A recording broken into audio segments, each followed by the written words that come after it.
જો આ રીતનું કંઈક છે અને અહીંયા જો ધૂન ને એવું ગવાય છે.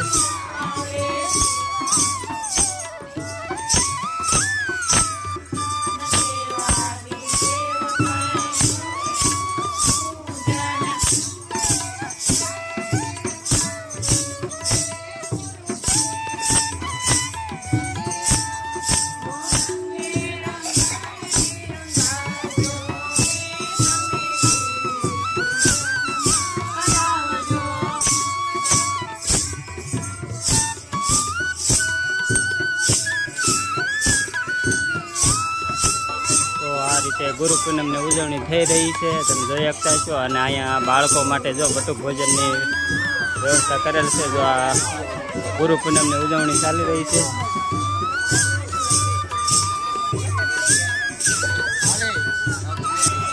તો નાની નાની ઢીંગલીઓ આવી ગઈ છે, તમે જોઈ શકતા છો.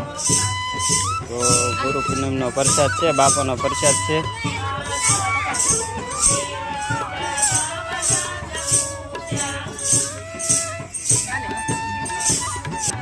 તો બાપાની પ્રસાદી જો અહીંયા વેચાઈ રહી છે અને બધા પ્રસાદી લેવા પહોંચી ગયા છે.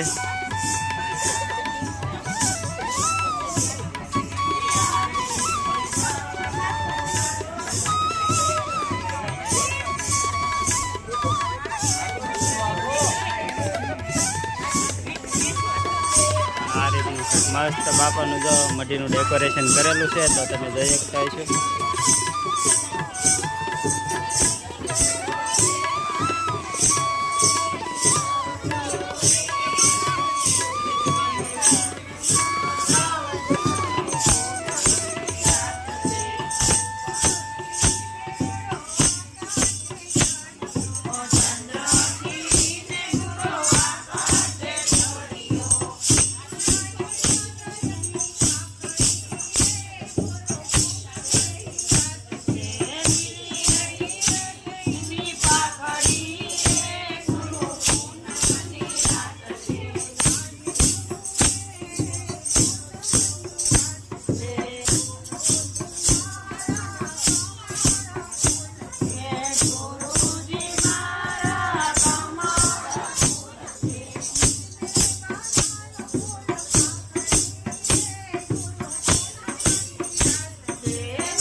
જો અહીંયા હનુમાનજી મહારાજનું મંદિર પણ છે, કષ્ટભંજન મહાદેવ.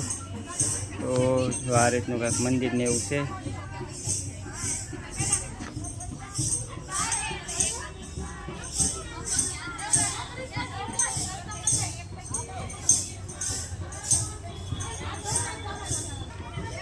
જો અહીંયા કાકા બળિયાનું મંદિર પણ છે, જોઈ શકતા છો.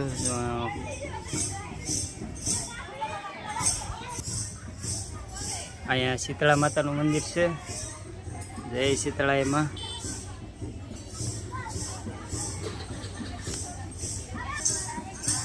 આ રીતની વિશાળ મોટી જગ્યા છે, તમે જોઈ શકતા છો. અહીંયા ચબૂતરો છે પક્ષીઓને શેણ નાખવા માટે. અને આ મોટી બધી જગ્યા છે. જો આનકા વૃક્ષ વાવેલા છે. આ પૂંજારી છે અહીંયા મંદિરના.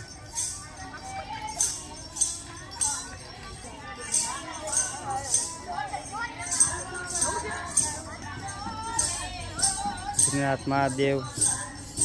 અહીંયા જો અહીંયા બાપા સીતારામની સીડી અને મઢીનું ડેકોરેશન કરેલું છે.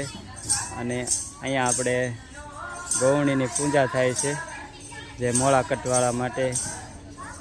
તો આ રીતનું કંઈક મંદિરે જો સત્સંગ હાલે છે.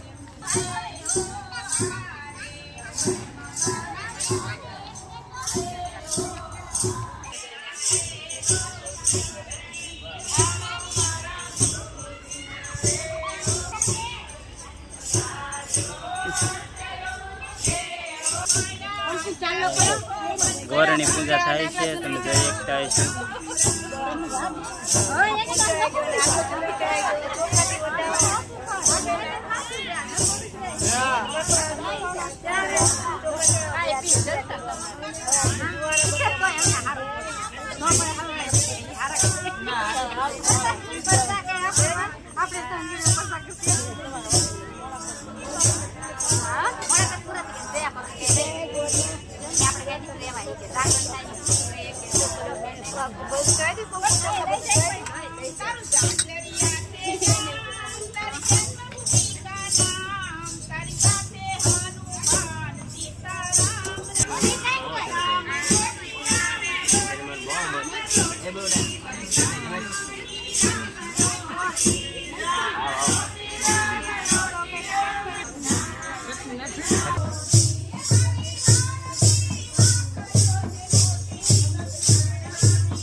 હાલો મિત્રો, તો આપણે અહીંયા બ્લોગ પૂરો કરીએ અને મળશું હવે નવા બ્લોગ સાથે. ત્યાં સુધી બધાને જય માતાજી, જય સિયારામ, જય બાપા સીતારામ.